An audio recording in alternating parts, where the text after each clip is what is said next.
오늘 읽은 말씀 조금 앞에 가셔서 13절 보시기 바랍니다. 13절부터 쭉 보시면요, 15절에 이르러서 이런 말씀이 있습니다. 저녁이 되매 제자들이 나와 이르되 이곳은 빈들이요 때도 이미 저물었으니 무리를 보내어 마을에 들어가 먹을 것을 사 먹게 하소서. 이런 말씀이 이어지죠. 그래서 이 이야기가 어떤 말씀으로 종결됩니까? 떡 5개, 물고기 2마리로 5,000명이 먹은 그 유명한 사건, 오병이어의 이적으로 이어지고 있습니다. 예수님께서 많은 이적들을 행하셨습니다. 그런데 마태복음, 마가복음, 누가복음, 요한복음 4복음서에 다 기록된 이적은 딱 요거 하나입니다.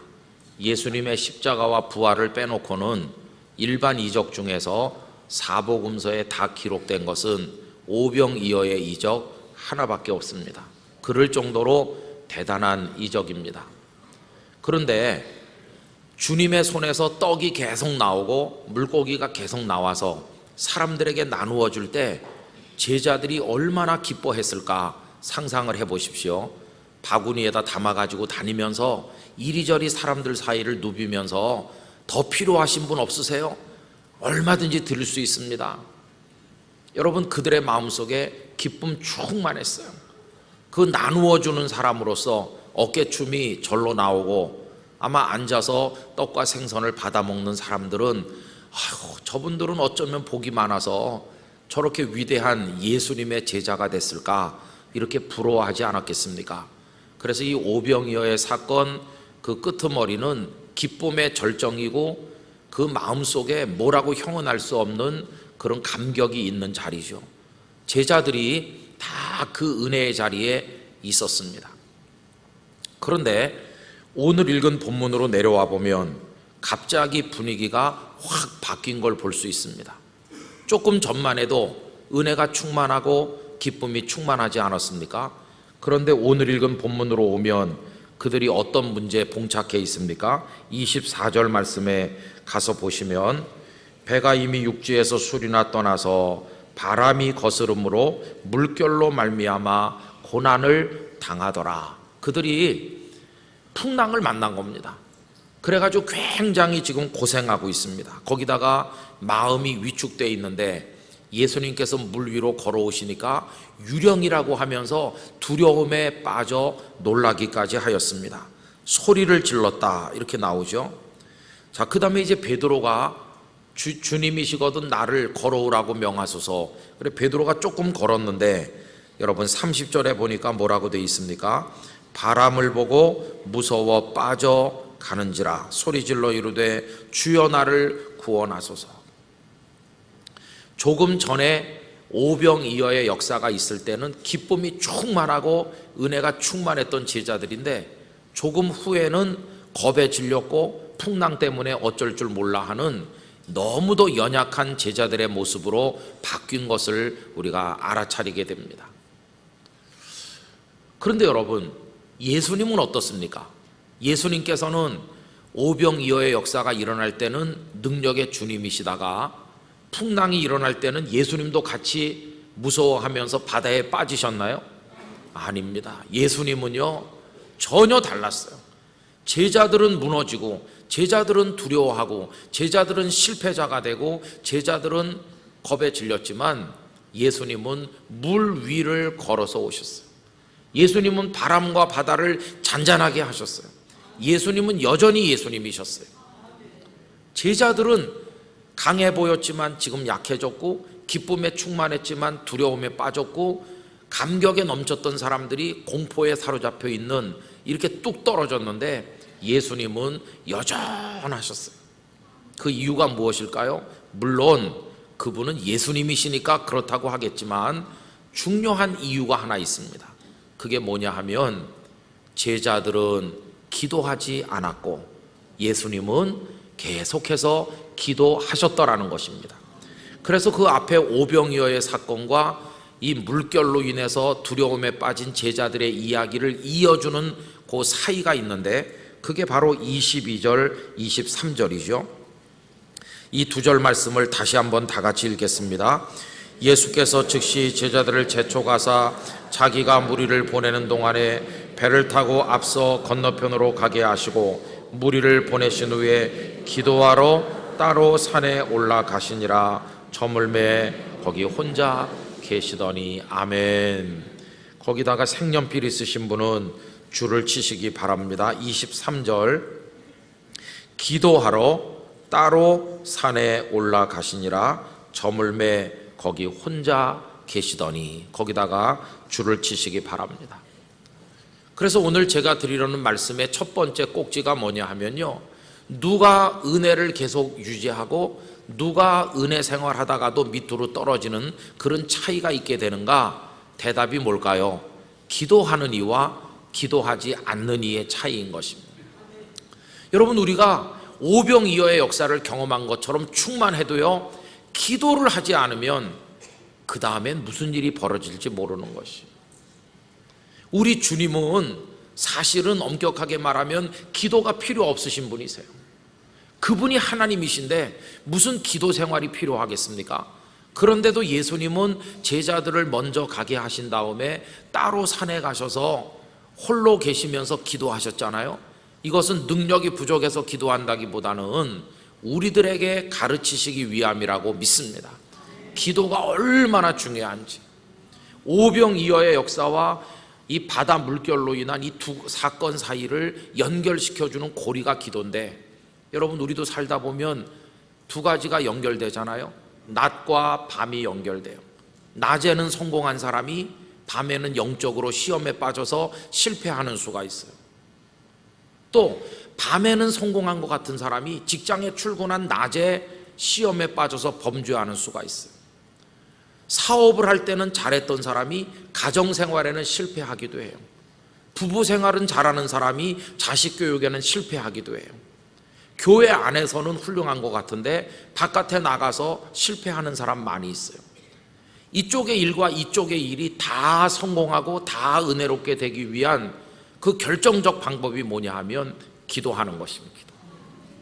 특별히 지금 오병이어의 역사는 물론 제자들이 떡을 만들고 생선을 만든 건 아니면서도 그들의 마음속에는 마치 자기들이 한 것처럼 희열이, 기쁨이 충만하잖아요. 예수님이 하신 것이지만 얼마든지 착각할 수 있어요. 마치 자기들이 생선 만들어 준 것인 것처럼.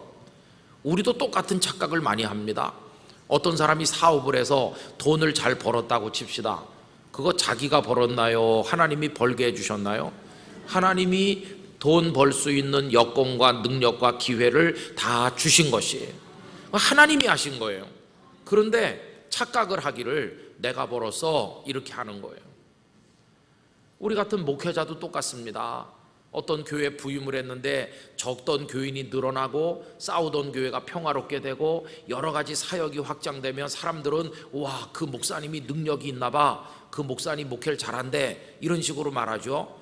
그러나 그 말이 맞는 말입니까? 틀리는 말입니까? 그거는 너무너무 잘못된 말이면서도 무서운 말이기도 해요. 그 목사님을 쓰시는 하나님께서 하신 것입니다. 하나님께서 교회를 평안케 하셨고 부흥을 주신 것이고 사역에 복을 주신 것입니다. 하나님께서 영광 받으셔야 되는데 우린 다 착각에 빠져 있어요. 남들만 그렇게 말하는 게 아니고 목회자 자신도 내가 괜찮은가 봐 이렇게 생각해요. 성공한 것 같아요. 그런데 돌아서서 그 다음 일을 만나면 물속에 빠져가는 베드로 같이 되는 거예요.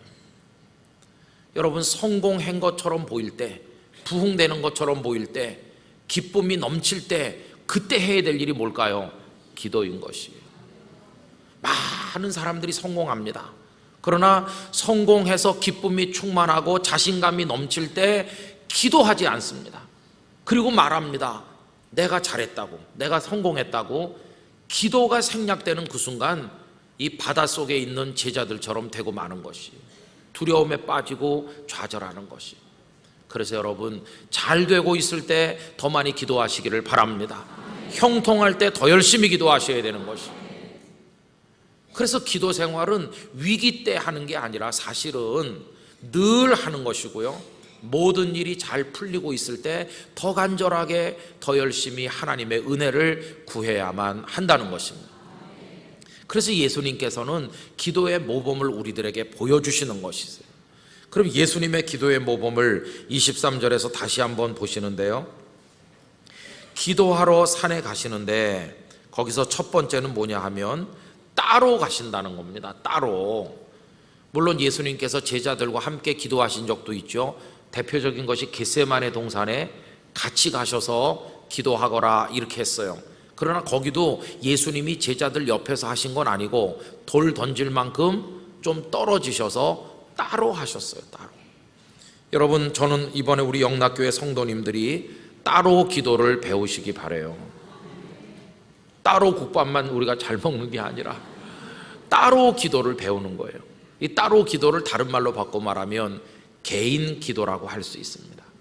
통성으로 기도할 때, 다 같이 모여서 기도할 때는 할 수 있는데 골방에서 나 혼자 드리는 기도는 나는 못해. 이거는요, 영적으로 너무너무 연약한 것이에요. 사실은 홀로 기도하는 시간을 즐길 수 있게 돼야 됩니다. 난 주님과 깊이 기도하는 게 좋아. 그 시간을 즐거워할 수 있는 영적인 성숙이 우리에게 있어야 됩니다. 따로 기도하러 가셨어요. 그래서 저물매 거기 혼자 계시더니, 옛날에 우리 믿음의 선배들은 이 거룩한 고독을 사랑했습니다. 주님을 만나기 위해서 일부러 사람이 없는 곳에 찾아 들어갔습니다. 그들이 사막의 은자가 되기도 했습니다. 여러분, 2세기, 3세기, 4세기 그런 분들이 많이 등장하기 시작을 했는데 사람이 없는 곳에 가야 주님께 100% 집중할 수 있기 때문에 어떤 곳을 갔나, 어떤 분은 문자 그대로 사막으로 들어갔습니다. 어떤 분들은요, 공동묘지에서 거처하는 분이 있었습니다. 공동묘지는 을씨년스럽고 밤에 바람 불고 무서운 생각이 들고 일반인들이 안 오는 것이거든요. 거기서 주님 바라보면서 기도했습니다. 안 믿는 사람들에게는 묘지가 죽음의 자리가 공포의 자리지만 영원한 생명의 소망을 가진 성도들에게는 공동묘지가 축복의 자리였습니다. 그래서 그때 그 이야기를 보면요, 성만찬 예식을 거행을 할 때 성도들이 예배하는 자리에서만 한 게 아니라 부활절이 다가오고 하면은 공동묘지에 가서 성만찬을 했습니다. 거기 사랑하는 우리 믿음의 선배, 우리 부모님이 먼저 돌아가셔서 여기 지금 묻혀 계시는데, 지금 이분은 영으로는 하늘나라에 가 계시고 나중에 영원한 하나님의 나라가 도래하면 천국의 식탁에서 우리 다 같이 먹고 마시게 될 줄로 믿습니다. 그런 마음으로 공동묘지에서 같이 성만찬을 함으로써 살아있는 사람들만이 형제 자매인 게 아니라 순교하시고 핍박을 받아 로마 시대 때 여러 가지 고난 속에 먼저 떠나가신 선배들이 다 여기 같이 있는 것처럼 생각하면서 성만찬 예식을 행했습니다. 그들에게는 이 무덤이 두려움의 장소가 아니라 거룩한 장소로 여겨졌어요. 그래서 사막의 은자들 뿐만 아니라 묘지에 가서 생활하는 이들이 있었습니다. 사람들이 안 오니까 주님께 집중할 수 있죠. 그런가 하면 어떤 이들은 주상성자라고 그래서요, 높은 나무 꼭대기에 올라가신 분도 있어요. 그래가지고 20m, 30m 높이 자라는 나무 꼭대기에 올라가서 안 내려오는 겁니다. 그래갖고 저 지상에 있는 그런 것들과는 나는 좀 멀리 하겠어. 그게 이상한 방향으로 나가서 좀 왜곡되고 극단적인 그런 잘못된 방향으로 간 것도 있긴 있지만 그분들의 마음은 알 수 있어요. 근데 주님께 나의 모든 걸 드리고 싶습니다. 그래서 홀로 있는 걸 두려워하지 않았습니다. 홀로 있는 걸 축복으로 여겼습니다. 거룩한 고독을 사랑했습니다. 주님을 깊이 바라보는 것이죠. 예수님 따로 기도하신다, 홀로 계시다, 그걸 우리가 이번 기도 대각성 운동을 통해 가지고 여러분 체험하길 원합니다. 물론 새벽 기도 나와서 같이 기도하는 것도 1볼트로 치고 뭐 이렇게 합니다마는 사실은요, 예배당에 와서 혹은 집이 먼 가정에서 문 닫고 혼자 1시간 주님을 바라보는 것입니다. 성경을 읽어보면 그런 분들이 많이 계셔요. 제가 오늘 여기 오기 전에 CTS에 가서 그거 두란노 성경 강좌하는 거 2타임을 찍고 왔거든요. 근데 요새 요나서를 제가 하고 있습니다. 아직 방송은 안 된 것 같은데 오늘 했던 내용이 요나가 물고기 뱃속에 들어가서 거기서 기도하는 요나서 2장을 공부했거든요. 근데 거기서 요나가 사람들하고 같이 기도합니까? 혼자 하는 거예요. 물고기 뱃속에 아무리 찾아봐도 찬양팀도 없고 기도 같이 할 사람도 없는 거예요. 물고기 뱃속에 나 혼자 있어요. 거기서 고독한 중에 죽음의 공포 가운데서 하나님 한 분만 바라보는 기도를 요나가 드린 것이, 여러분 요나만 그런 게 아닙니다. 우리 히스기야 왕을 빼놓을 수가 없어요. 어느 날 선지자 이사야 그분이 오셔가지고 하나님의 말씀을 전하는데, 당신이 더 이상 살지 못한다고 말씀하셨으니 집을 정리하고 죽을 준비를 하라고 전달했잖아요. 그때 히스기야가 어떻게 했습니까? 그때 그의 나이가 39밖에 안 됐어요. 간신히 아수르 왕 사네립의 그 침략군들을 물리치고 유다 왕국의 명맥을 유지하고 이제 본격적으로 나라를 좀 부강하게 하고 잘 해야 될 판인데, 이제 너는 세상 떠날 준비를 하라고 하나님의 종이 와서 얘기하니까 완전히 절망했어요. 그래서 그가 사람들을 불러들여서 같이 있으면서 같이 기도했나요? 아니요. 그 고통을 하나님 앞에 혼자 호소하는데, 거기 성경 말씀 읽어보면 벽을 향해서 돌아앉았어요. 낯을, 얼굴을 벽으로 향해, 저쪽에 신하도 많고 가족도 많고 뭐 좋은 거 많지만 다 쳐다보지 않기로 했어요. 벽을 향해 마주 앉아서 하나님께만 집중하는 거예요. 눈물로 부르짖었습니다. 하나님께서 그의 기도를 들으시고 15년을 더 살게 만들어 주셨잖아요. 여러분, 그때 그 히스기야의 기도는 절대 고독의 기도라고 말할 수 있어요. 죽음이라고 하는 문제가 코앞에 다가온 상황에서 정말 홀로 기도하는 겁니다. 이 문제를 나 홀로 하나님 앞에 가지고 나가서 하나님께서 응답하실 때까지 생명을 내걸고 부르짖는 기도를 히스기야도 하는 거고 요나 선지자도 하신 것이. 그래서 저는 이번에 우리 영락교회 성도님들이 홀로 기도하는 시간을 사랑하는 체험들을 가지게 되시기를 바랍니다. 처음에는 1시간 기도하는 게 어려울지도 모르지만 언제 1시간 지났나, 눈 감고 주여 하니 주님이 속삭이시는 음성이 들리고, 내가 하는 기도는 줄어들고 주님의 말씀을 듣는 게 더 깊어지고, 그래서 주님과 교통하고 기도가 끝났을 때는 결심이 딱 서고 확신이 생기고 마음에 기쁨이 있고 벌떡 일어나서 삶의 여건이 힘들더라도 뛰어나갈 수 있는 용기를 가지게 되고 능력을 얻어 나가 그 모든 것들을 헤쳐나갈 수 있는, 그리고 많은 간증거리를 가진 살아서 펄펄 뛰는 하나님의 자녀들이 돼야 되지 않겠습니까? 그런 소원을 우리가 가져야 되는 거죠. 그래서 예수님은 산에 올라가셨대요. 사람 없는 데 가려고 산에 가셨대요. 누가 그러더라고요. 그때 사람들은 등산을 안 좋아한 모양이라고. 산에 가면 아무도 없으니까 예수님 산에 가신 모양이라고. 여러분, 이 산이 어디가 돼야 될까요? 이 예배당이 돼야 될 줄로 믿습니다. 저 베델 아래층에 베델 기도실은 이제 매일같이 열어놓을 겁니다. 새벽 기도 시작되는 시간부터 밤 11시까지는 언제나 열어놓을 겁니다. 오셔서 거기서 기도하시면 돼요. 한밤중에는 안전에 문제가 있고 여러 가지 문제가 있을 수 있어서 한밤중에는 닫으려고 합니다. 본당은 우리가 개방하면 무슨 사고가 생길 수도 있어서 매일 개방하기는 어려워요. 또 여기 예배가 있고 하기 때문에, 그래서 일주일에 이제 앞으로 알려드릴 텐데 목요일, 금요일은 개방을 할 것 같아요. 그럼 본당에 오셔서 기도하는 겁니다. 오면 다른 분이 먼저 기도하고 있겠죠. 그러면 아는 척할 필요가 없어요. 이 집사님 잠깐 이리 와보라고 부를 필요도 없어요. 남이 지금 기도하고 있는데 옆구리 찔러가면서 언제 왔어? 이렇게 물어볼 필요도 없어요.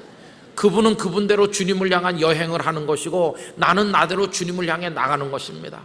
그래서 어떤 분은 앞에서 어떤 분은 뒤에서 2층에서 어디서든지 아니면 요 앞에 바닥에 나와서 무릎을 꿇고 기도하든지.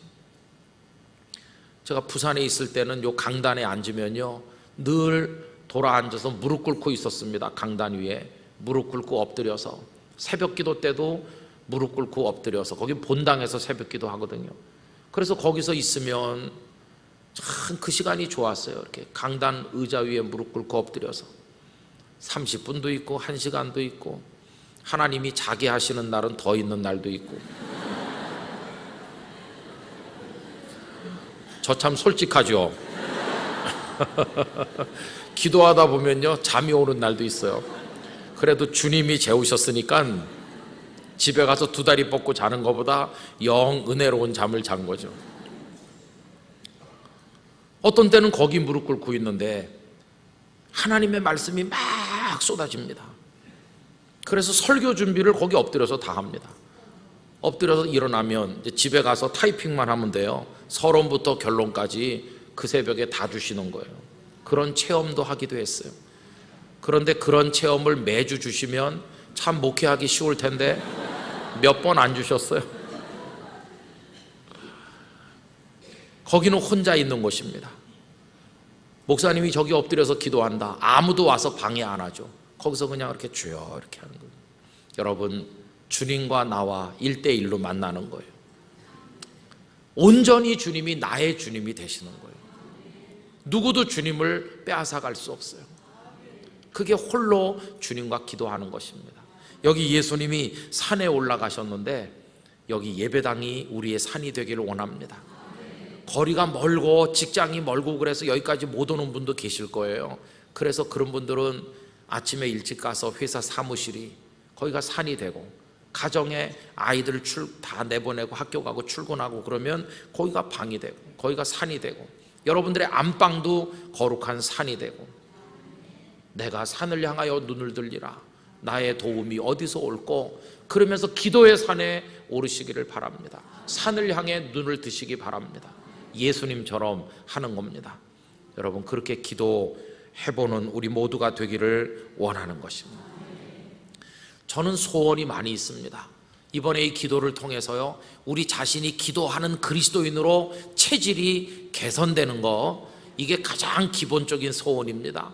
문제가 있어도 기도 안 하고, 기뻐도 감사의 기도도 안 하고, 기도 생활이 중단되고 그저 교회 와서 형식적으로 잠깐 눈 감았다 떠고, 날 기도시키면 그저 대표 기도 잠깐 하고, 막상 내 생활 현장에는 기도가 바싹 메마르고, 내가 그런 식으로 살았다면 이제는 24시간 기도의 영으로 살아가는 그런 성도로 우리 각자가 바뀌길 원하는 것입니다. 그러면서 영락교회 전체가 기도하는 교회로 체질이 바뀌어야 되는 것입니다. 저는 소원이 영락교회가 그렇게 기도함으로 모든 한국교회가 다 기도하게 된다면 얼마나 놀라웠겠습니까? 여러분, 우리 그런 소원을 가집시다. 그리고 우리 교회 안에 누가 지금 문제가 있는데, 그분이 힘든데 내가 그분의 이름을 불러가면서 기도하고 그분 속에 하나님의 손길이 나타나는 걸 우리가 볼 수 있다면 얼마나 좋을까요?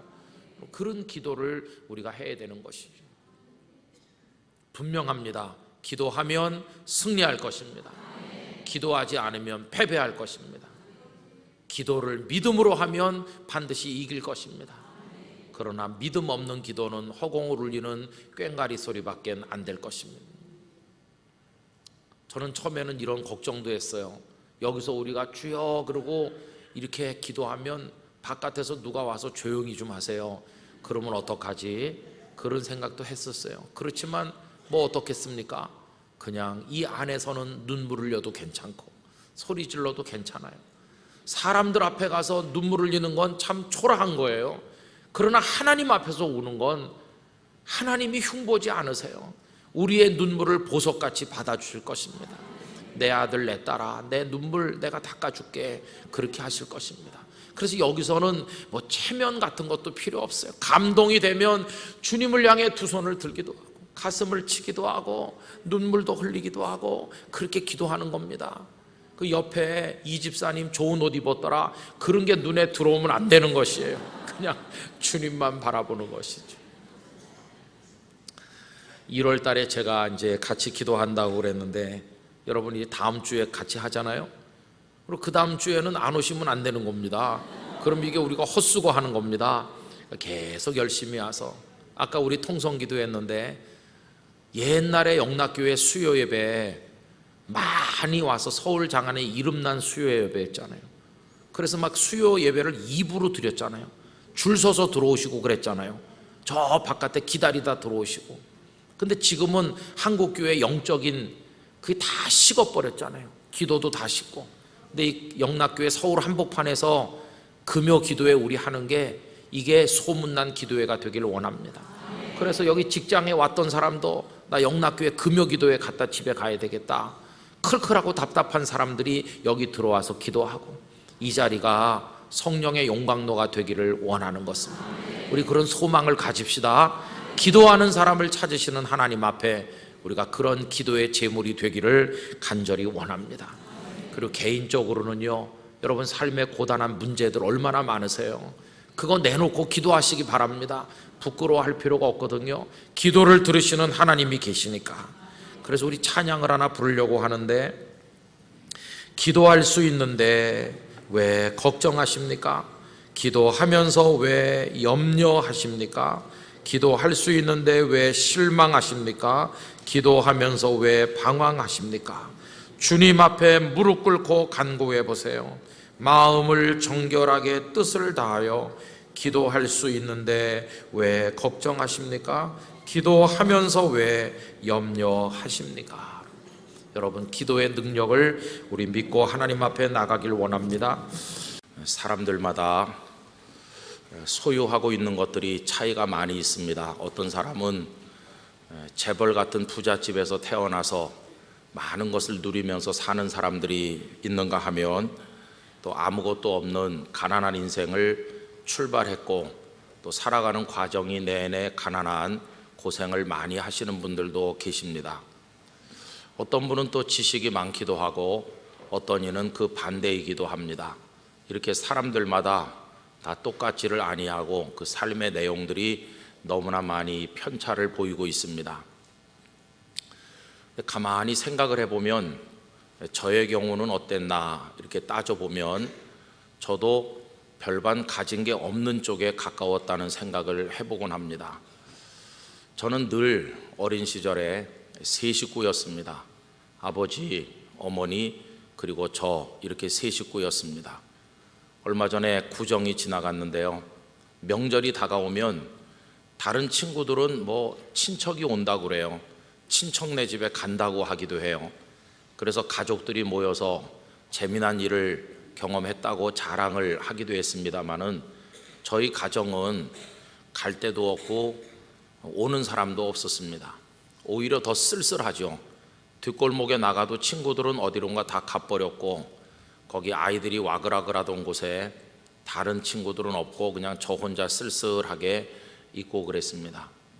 혼자서 툇마루에 앉아있는 시간도 많고, 그래서 저는 어렸을 때부터 어른들이 너는 꼭 아이 영감 같다, 그렇게 얘기를 했습니다. 그러니까 무슨 가족이 있습니까? 저는 작은 아빠, 이모, 이모부, 무슨 외삼촌, 그런 걸 불러본 적이 없어요. 저희 아버님도 이북에서 고향 산천 다 잃어버리고 가족들 다 잃어버리고 그냥 혼자 단신 내려오셔서 너무너무 가슴 아픈 세월을 사시면서 이렇게 살았기 때문에 아무도 없으니까 저는 사촌 이런 개념 자체가 없습니다. 저희 어머니 쪽으로도 마찬가지죠.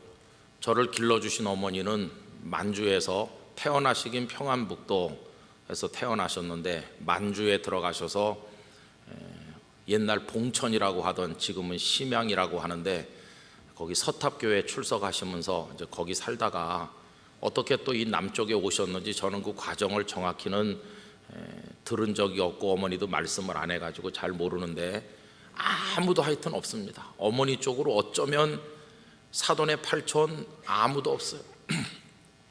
아무도 없는 저희 아버님과 아무도 없는 저희 어머니가 만나서, 그래서 저와 함께 세 식구가 살았습니다. 저희 집에는 이처럼 사람만 없는 게 아니었습니다. 돈도 없었죠. 제 기억으로는 저희 집이 부자였다는 생각을 해본 적은 한 번도 없는 것 같습니다. 그래서 늘 쪼들렸어요. 특별히 이제 아버님이 하시던 게 잘 안 됐을 때, 제가 고등학교 다니고 할 때가 아주 어려웠는데, 지금도 기억이 생생한 게 여기 종로 2가에 그 학원에 단과반을 다녀야 되는데, 단과반이 2,000원, 2,500원 그랬습니다. 그 정통 영어 혹은 또 공통 수학, 정석 그런 거를 한 달에 이제 30일 강의를 듣는 게 한 2,500원 그 정도 했어요.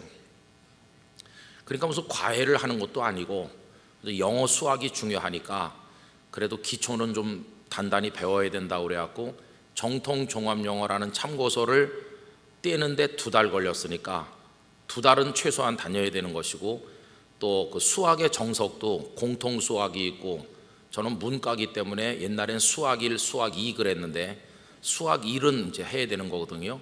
그것도 또 한 달씩 2달은 다녀야 되는데, 그러니까 2,500원 4달은 내야 되는 거죠. 영어 2달, 수학 2달 내야 되는데, 저희 어머니가 그 돈이 없어가지고 동네방네 우리 아들 단가반 보내야 되는데 돈 좀 빌려달라고 꾸러 다녔던 생각이 지금도 생생하게 납니다.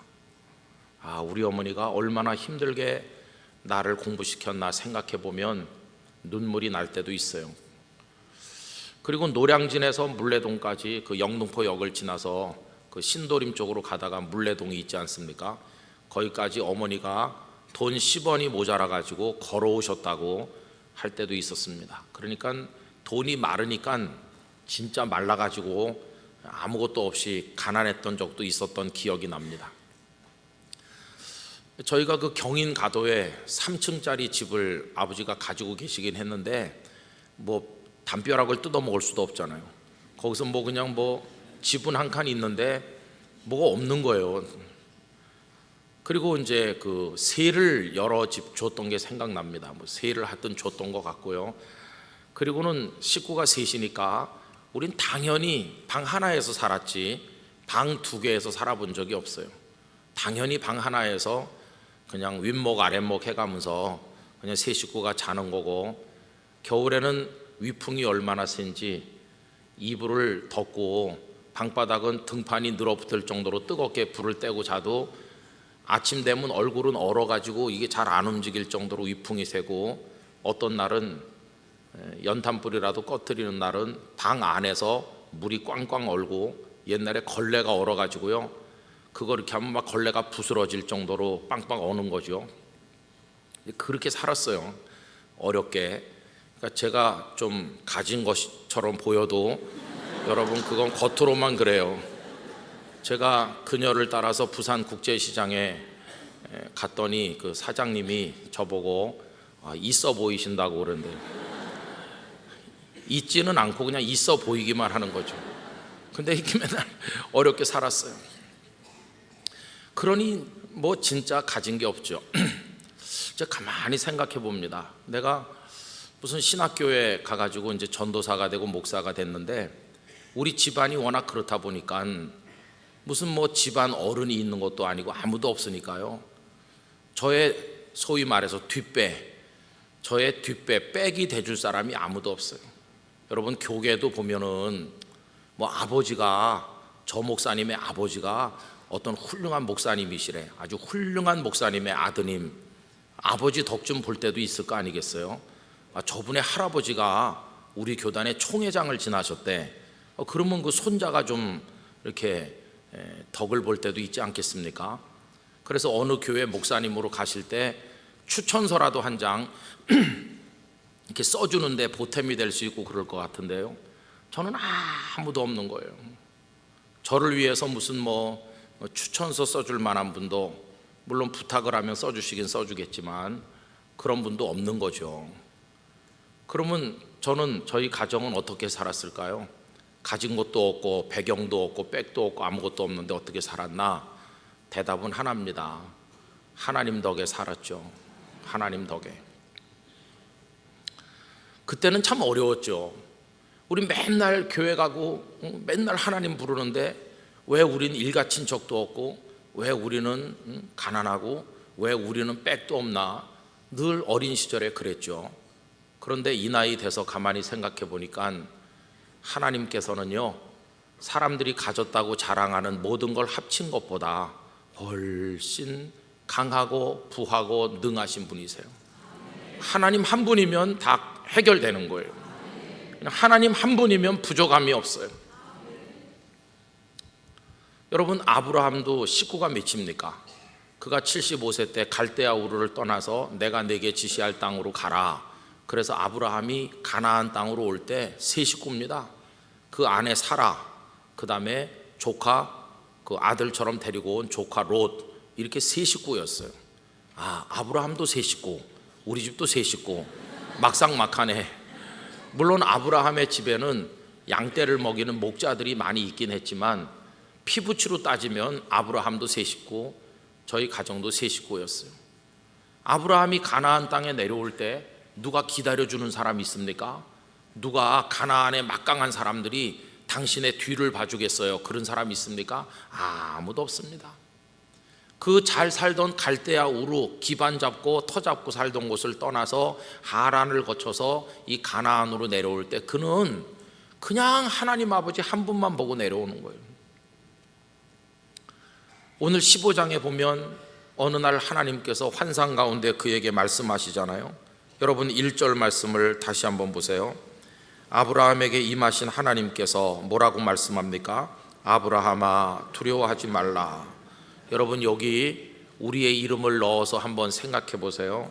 김 목사 두려워하지 마, 이렇게 하시는 거예요. 왜 그렇습니까? 나는 네 방패요 너의 지극히 큰 상급이니라. 이 말을 다른 말로 바꾸면 나 네 거야, 그런 말입니다. 나 하나님이 너의 것이야, 날 가져, 그런 뜻입니다. 그냥 아브라함은 하나님을 상급으로 받고 하나님을 모시고 사는 사람이에요. 아브라함이 애굽에 내려가는 실수를 저질렀잖아요. 애굽에 가는 게 아니었는데 가기도 하고, 아브라함이 하갈을 맞아들여서 이스마엘을 낳기도 하고, 부족하다 보니까 실수도 많이 했지만 결국 그 모든 실수 속에서 빠져나오고 위기에서 건진받고 한 것은 다 하나님이 계셨기 때문이에요. 그러면서 하나님께서는 그에게 놀라운 복을 약속하지 않습니까?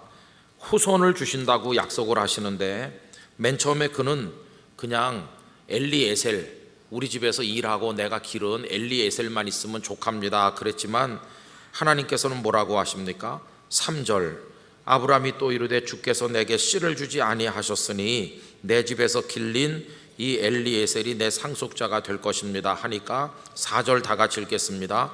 여호와의 말씀이 그에게 임하여 이르시되 그 사람이 네 상속자가 아니라 네 몸에서 날 자가 네 상속자가 되리라 하시고, 그리고는 바깥에 데리고 나가 하늘의 그 많은 별들을 바라보게 하시잖아요. 뭇별을 셀 수 있나 보라, 네 자손이 이렇게 되도록 내가 복을 줄 것이다, 이렇게 하시잖아요. 그랬더니 아브라함이 여호와를 믿으니 여호와께서 이를 그의 의로 여기셨다. 결국 오늘 본문은 아브라함에게 하나님께서 당신을 주신 거예요. 넌 나만 믿고 살아. 너 다른 거 없어도 나만 너에게 있으면 그걸로 충분하다. 그래서 아까 드린 말씀처럼 저는 뭐 전도사가 되고 목사가 돼도 나를 어디 뭐 목회자로 추천을 해주거나 저 김은성 목사가 괜찮은 사람인데 한번 부목사로 데려가 보라든지 뭐 그럴 사람이 아무도 없는 거예요.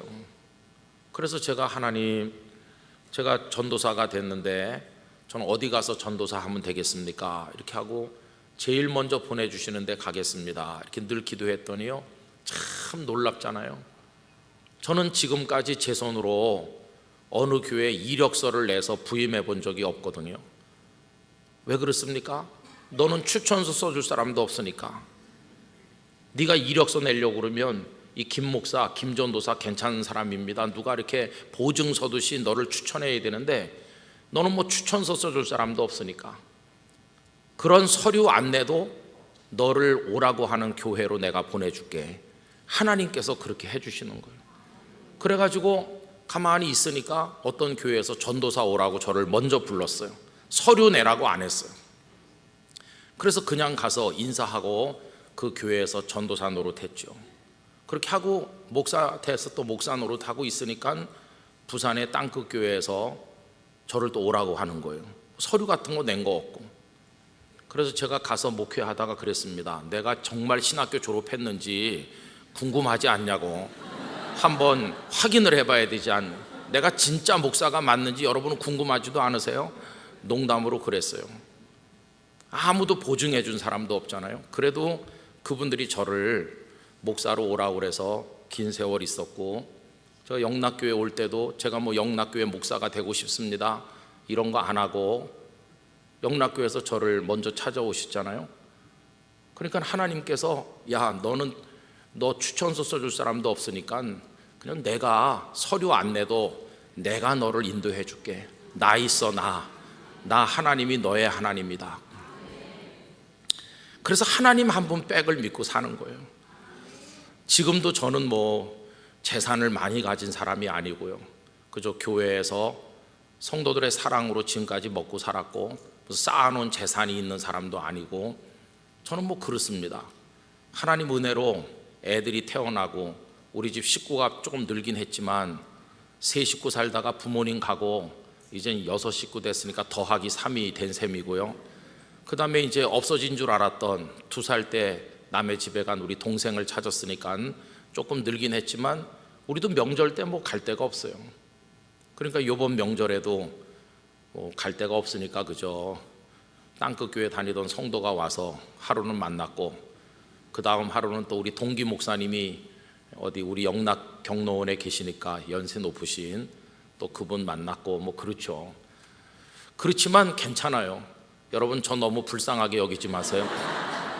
저 그렇지만 저 굉장한 사람이에요. 왜냐하면 하나님이 저와 같이 계시거든요. 하나님께서 나는 너의 상급이다. 그리고 이제 목회를 영락교회에서 하는데 아무것도 없어요. 제가 무슨 공부를 많이 했기를 했습니까? 여러분이 아시는 것처럼 저는 박사학위 논문 쓰다가 관둬 치운 사람이에요. 목회를 하다 가만히 생각해 보니까 이거 내가 학위 논문을 다 써서 학위를 받아봤자 내가 뭐 하겠나. 그냥 여기 부산 영도에서 목회하다 끝날 건데 그냥 관두자. 자료도 부실한데 억지로 써가지고 억지로 받아봤자 뭐 명예로운 것 같지도 않고. 그래서 제가 A4 용지로 한 150장 썼는데 좀 더 쓰면 뭘 받았을지도 몰라요. 근데 관뒀습니다. 그 150장 썼던 게 아직도 그냥 있어요. 그래도 150장 쓰려고 제법 애도 쓰고 그랬는데 걷어치웠거든요. 그러니까 저는 뭐 박사학위 받은 사람도 아니잖아요. 대영락교회 담임 목사가 박사도 아니고. 여러분도 참 안 되셨어요. 그럼 뭐 제가 무슨 제가 춤을 잘 춥니까? 제가 뭘 잘합니까? 제가 뭐 영화배우 장동건 같이 생긴 것도 아니고 여러분에게 뭐 보여드릴 게 아무것도 없어요. 그래서 하나님, 제가 가서 뭘 어떻게 영락교회 성도들에게 뭘 보여주면 되겠습니까? 제가 웃으면서 말하지만 이게 절박한 겁니다. 목사로서. 근데 하나님께서 괜찮다. 네가 하나님을 의지하는 모습을 보여주면 되는 거야. 교회는 내 교회야, 내 교회. 은혜도 사람이 주는 게 아니고 내가 주는 거다. 그러니까 너는 나한테 진실한 목사가 되라. 너는 영락교회 목사가 되려고 할 필요가 없다. 너는 그냥 목사 되면 된다, 목사. 그러면 네가 진짜 목사가 되면 영락교회 갖다 놔도 목사, 어디 갖다 놔도 목사, 그럼 됐지. 영락이라고 하는데 너를 맞추다 보면 너 잘못하면 목사가 아니게 되는 수도 있어. 너는 그냥 목사이면 되는 거야. 그런 감동을 주시는 거예요. 여러분, 땅끝 교회니까 땅끝 교회에 맞는 목사가 돼야 되고, 영락교회니까 영락에 맞는 목사가 돼야 되겠습니까? 아닙니다. 저는 하나님의 종이니까 하나님께 맞추면 그걸로 된다고 저는 믿고 살고 있습니다. 그래서 가끔 여러분에게 섭섭하게 할 때도 있을지도 몰라요. 저 목사가 좀 심한 거 아니야? 그러실 때도 있을지 몰라요. 그러나 저는 하나님 앞에서 책임지는 목사가 되고 싶으니까요. 왜 그러냐 하면 그분이 저를 오늘날까지 살게 했거든요. 여러분도 마찬가지입니다. 목사가 보는데 내가 그래도 금요기도에 와야 되지 않겠어? 이렇게 오시면 안 돼요. 하나님의 자녀 아니에요. 여러분이 하나님의 성도 아닙니까? 나는 영락교회 성도기 때문에 잘 믿어야 돼요. 그런 거 아니고 다른 교회 성도라도요, 어느 교회 성도라 상관없이 하나님을 잘 믿어야 되는 겁니다. 그러니까 여러분은 그냥 성도이면 되는 거예요. 성도다운 성도. 저는 목사다운 목사가 되면 되는데 영락 울타리 안에 두셨을 뿐이에요. 그래서 우리는 하나님 한 분만 모시고 하나님으로 배부르고 하나님으로 기쁘고 하나님께서 눈물도 닦아주시고 그렇게 사는 거예요. 그리고 그 시간도 뭐 천년 만년 그것도 아닙니다. 앞으로 우리 얼마나 남았겠어요? 하나님 앞에 진실하게 살면 되는 거예요. 그래서 뭐 싸우고 지지고 볶고 가정에서나 일터에서나 막 화를 내고 누굴 원망하고 시기하고 막 세상을 향해 분노하고 그럴 시간이 없어요.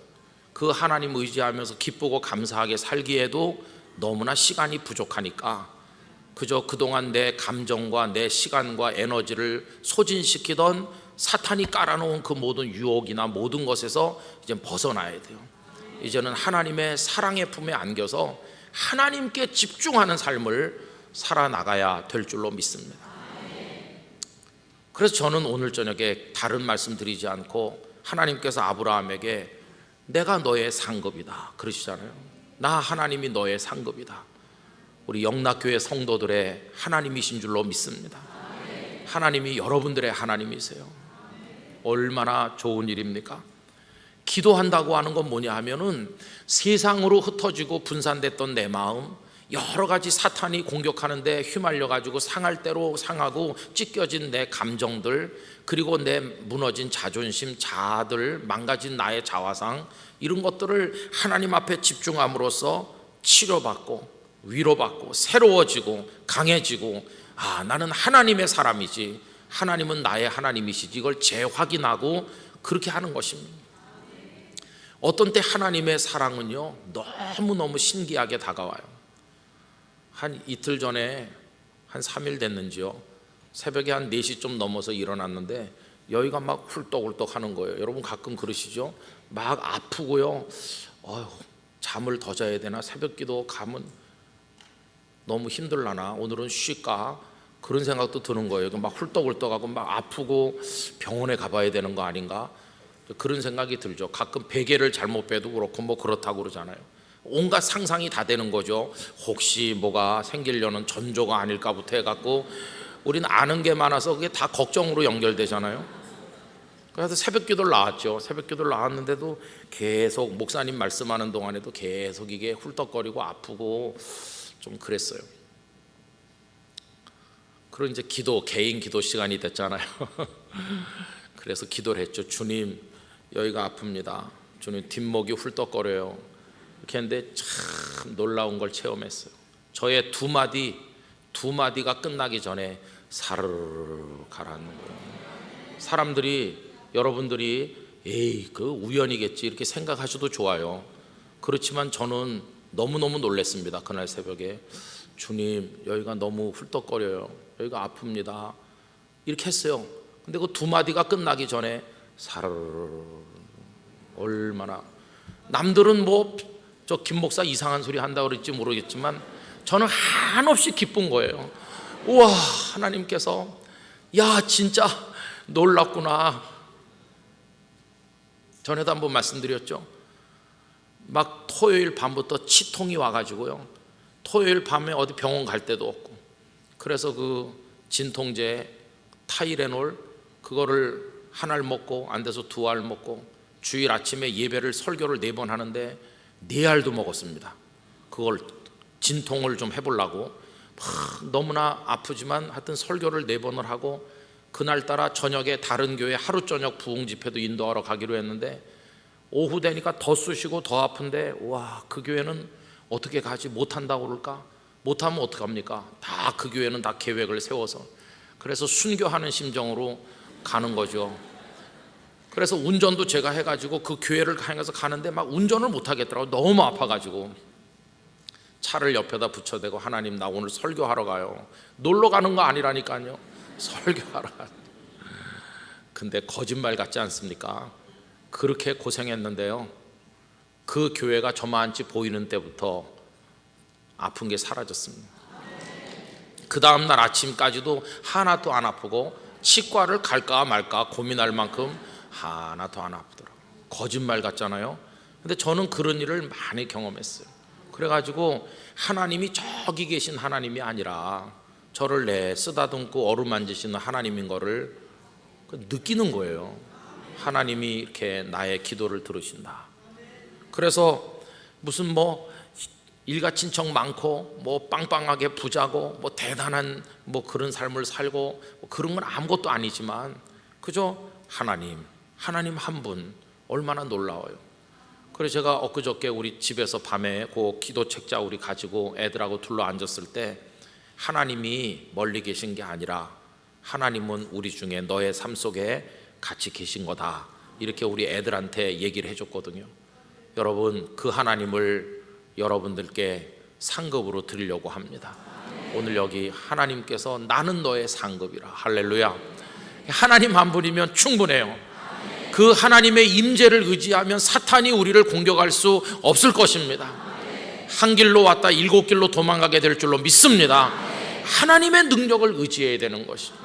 그래서 기도해가지고 그거 쿠폰 내는 재미에 기도하는 게 아니라 기도를 계속 할수록 내 영이 풍성해지고, 옛날에는 누가 뭐라 그러면 화가 파르르 났던 내가 느긋해지고, 그럴려면 그래라, 하나님이 나의 하나님이시다, 이렇게 하면서 담대해지고요.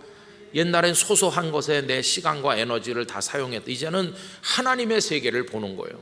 그러면서 사고의 수준이 달라지는 거예요. 쑥 뛰어난 하나님과 동행하는 사람 되고 나면 세상 사람들이 아웅다웅하는 게 다 이제는 남의 일로 보이게 돼요. 그래서 이제 한 걸음 뒤로 물러서서, 옛날에는 예쁜 옷이 걸려있는 쇼윈도우 앞에 가면 발걸음이 떨어지지 않고 내일 꼭 가서 사야지 이러면서 그 다음날도 또 내일 꼭 가서 사야지, 그런데 사로잡혀 그 다음 언제부터인지 자유하는 거예요. 그저 이렇게 입으면 됐지 뭐, 내가 명품을 입진 않았지만 감사하다, 내가 이렇게 건강하고 하나님 찬송하고 됐지 뭐, 늘 만족 가운데 살 수 있어요. 하나님 한 분이면 충분한 줄로 믿습니다. 그 하나님이 삼위일체 하나님이 되셔서 어떤 땐 아바 아버지로, 어떤 땐 나의 주 예수 그리스도로, 어떤 땐 보이지 않게 우리 가운데 임하는 성령님으로 역사하시는 것이, 이 밤에 그 하나님의 영을 체험하시게 되기를 기원하는 것입니다. 그래서 기도는 믿음으로 하는 거죠. 여기 아브라함이 하늘의 별처럼 후손이 많아질 거라고 말씀했을 때 그 하나님을 믿었다고 그랬어요. 믿었더니 그 믿음을 보시고 그걸 그의 의로 여기셨다고 그랬잖아요. 믿음으로 의롭게 되는 것이, 여러분 하나님의 존재를 믿으십시오. 그분의 능력을 믿으시기 바랍니다. 우리를 향한 하나님의 사랑을 믿으시길 바랍니다. 사명 있는 동안에는 하나님 우리 지키실 거예요. 이 땅의 사명 다 완수했으면 우리를 영원한 생명의 나라로 불러가실 것입니다. 무엇을 먹을까, 무엇을 입을까, 그건 이방 사람들이 걱정하는 거라고 하시면서 너희는 먼저 그의 나라와 그의 의를 구하라고 하신 예수님의 말씀을 생각하면서 그저 오늘 주님을 찬송할 수 있으므로 그걸로 기뻐하고, 나 주님의 기쁨 되기 원하네 찬송하면서 여러분 그렇게 살아가시게 되기를 진심으로 기원합니다. 저는 이번에 우리 기도하는 일을 통해서요, 우리 영락교회 많은 간증거리들이 생겨나길 원해요. 아유, 저 기도하다가 이런 하나님의 응답을 받았습니다. 제 마음이 이렇게 기뻐졌고요, 제가 성품이 변한 것 같아요. 우리 가정이 좀 달라졌어요. 우리 남편도 달라졌어요. 이제는 예배가 즐거워졌어요. 말씀이 귀에 쏙쏙 들어와요. 제가 좀 변한 것 같아요. 하나님이 저와 같이 계시는 걸 느낄 수 있어요. 그런 많은 고백들이 여러 성도들의 입에서 쏟아져 나오기를 원합니다. 그래서 이제는 지식적인 그리스도인으로 남아있었다면 이제는 지식은 물론 우리의 감정이며 의지가, 지정의, 인격 전체가 내 삶의 전 영역 가운데 주권적으로 역사하시는 하나님의 능력을 우리가 경험하는 것이죠.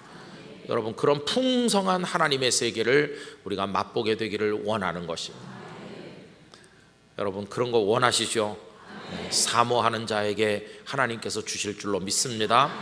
그래서 이제 우리 찬송을 부르고 기도하다가 나중에 박 목사님 또 기도할 텐데 오늘 집중해가지고, 옛날에 우리 선배들은 새벽까지 밤새 기도했는데 그 철야 기도잖아요. 철야 기도에 비하면 우리 기도하는 것도 아니에요. 조금 그냥 놀다 가는 거예요. 주님 앞에서 아유 왜 이렇게 안 끝나나 계속 시계 보면서 9시 45분인데 계속 기도하네, 버스 끊어지겠다, 이렇게 자꾸 하지 마시고 버스 끊어지면 예배당에서 자지 뭐 이렇게 생각하면 하나님만 바라보시길 원합니다.